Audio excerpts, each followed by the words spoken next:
فرمایا چچا خاموش ہو جاؤ، عمر آ نہیں رہا، عمر کو بھیجا جا رہا ہے، عمر آ نہیں رہا، عمر کو بھیجا جا رہا ہے۔ اللہ کے محبوب کیسے بھیجا جا رہا ہے؟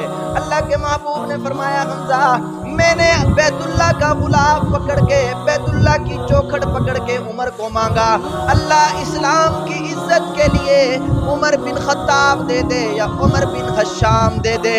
اللہ نے عمر بن خطاب کو چوز کیا، چن لیا اور میرے قدموں کی طرف بھیج رہا ہے۔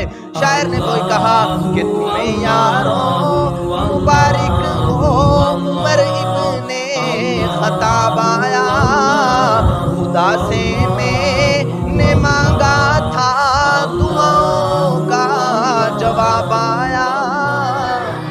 یہ خدا سے مانگا گیا ہے، خود نہیں آ رہا بلکہ بھیجا جا رہا ہے۔ میرے دوستو آج ہم اپنے پیر کی واہ واہ کرتے ہیں، میں فلاں پیر کا بیت ہوں، میں فلاں پیر کا بیت ہوں۔ اللہ سے سوال کریں اللہ مصطفیٰ کے بیت کون تھے، حضور کے بیت کون لوگ تھے؟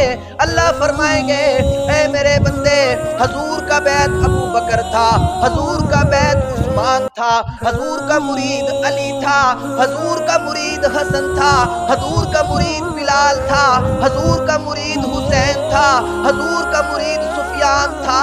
اللہ عمر کا نام نہیں آیا، عمر کا نام کیوں لیا؟ اللہ فرماتے میرے بندے عمر مرید نہیں تھا، مراد تھا۔ مرید اور مراد میں فرق ہوا کرتا ہے۔ اللہ نے سب کو مرید بنا دیا، عمر کو مراد بنا کر قدموں میں پیش کر دیا۔